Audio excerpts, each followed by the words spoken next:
দেখো মূল বইয়ে কিন্তু এই নিয়মের এরকমই একটা অঙ্ক আছে। আমি অঙ্কটা আরেকবার শর্টে বলতেছি।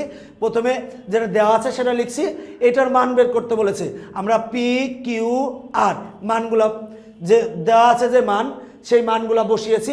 যে পি সমান দেওয়া আছে x to the power a, Q সমান দেওয়া আছে x to the power b, যে দেওয়া আছে সেটা লিখেছি, প্রশ্নে যেটা দেওয়া আছে লিখেছি। এরপরে দেখো বিয়োগ ভাগ আছে, বেজ 1, তাহলে বিয়োগ হয়েছে। একই রকম সবগুলাই লিখেছি। এখন দেখো পাওয়ারে পাওয়ারে গুণ, এ মাইনাস বি ইন্টু এ প্লাস বি, সূত্র এ স্কোয়ার মাইনাস বি স্কোয়ার। একই রকম এইটা, একই রকম এইটা। এইখানে যা ছিল তাই, ভাগকে গুণ দিয়েছি, ভাগকে যদি গুণ দিই তাহলে হরটা লবে যাবে, লবটা হরে আসবে, তাহলে এইটা হয়েছে।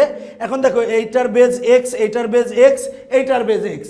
আমরা জানি বেজ যদি সেম হয় তাহলে, যদি গুণ থাকে তাহলে পাওয়ারগুলো যোগ হয়, এবং ভাগ থাকলে বিয়োগ হয়। তাহলে এক্স লিখছি, এইটা যোগ এইটা ভাগ এইটা, তার মানে এইটা প্লাস এইটা বিয়োগ দিব। তাহলে বিয়োগ দিলে প্লাসে মাইনাসে মাইনাস এ স্কোয়ার, মাইনাসে মাইনাসে প্লাস সি স্কোয়ার। এবার কাটাকাটি করলে এক্স টু দি পাওয়ার 0 হয়। কোনো কিছুর ওপর পাওয়ার যদি 0 হয় তার মান হবে 1 ইন্টু হাফ। 1-এর সাথে হাফ গুণ করলে হয় হাফ। অ্যান্সার শেষ।